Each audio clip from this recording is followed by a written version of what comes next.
પર જ્યારે Q3ની અંદર પણ અમુક જગ્યાએ આપણને રીરેટિંગ્સ જોયા હતા ત્યારે પણ તમે કહી રહ્યા હતા કે આઈટીની અંદર હજી આપણને એન્ટ્રી કરવાનો સમય નથી થયો. હવે અત્યારે આપણે થોડા દિવસ પહેલાં જ એક્સેન્ચરના પરિણામ આવતા જોયા કે જે આપણી આઈટી કંપનીઓ માટે એક દિશા નિર્દેશ કરતું હોય છે કે ક્વાર્ટર આવનારું કેવું રહેવાનું છે, અને ત્યાંથી પણ જો આપણને કોઈ બહુ સારા સંકેતો નથી મળી રહ્યા.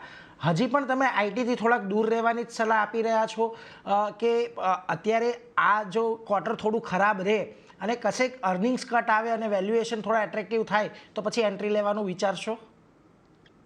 નીરજજી, એકચ્યુઅલી ઓલ ડિપેન્ડ થશે. મને નથી લાગતું કે જાસ્તી એક્સાઇટમેન્ટ આવશે આ રિઝલ્ટ પછી, કારણ કે આ તમે જેમ એક્સેન્ચરની વાત કીધી તમે, ત્યાં જે વર્ડ્સો યુઝ કીધેલા હતા મેનેજમેન્ટે ઓન ધ કોલ, તે બી ખાસા દુઃખદાયી વર્ડો હતા. એટલે નોર્મલી મેનેજમેન્ટ આ નહીં બોલે કે આપણને સ્મોલ જે આપણા કોન્ટ્રાક્ટ છે તે તો હવે મળતા જ નથી, તે બધા ટેબલથી ઓફ થઈ ગયેલા છે.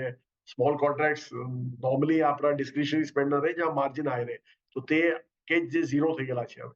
ને બીજું કે બીજા બી કોન્ટ્રાક્ટ જે છે which are on the table, ત્યાં બહુ ટાઈમ લાગી રહ્યો છે ક્લોઝ કરવામાં. હવે આ બધું એમ નોર્મલી એ લોકો એમ બોલે નહીં, અગર જો પેન નહીં હોય તો જ બોલે આ મેનેજમેન્ટ આ બધું. તો ઓલરેડી એ લોકોએ ઇન્ડિકેટ કીધેલો છે કે આ સેક્ટરમાં ખાસો પેન છે. જેમ કે મેં તમને બોલ્યું કે યુએસમાં અગર જો એ લોકો ઇન્ફ્લેશન કંટ્રોલ કરવા માંગે છે તો that can only happen through a slow down. તો અગર જો તે થયો તો ઓબ્વિયસલી તમે ડિસ્ક્રિશનરી સ્પેન્ડ તો પછી બેક સીટ જ લેશે.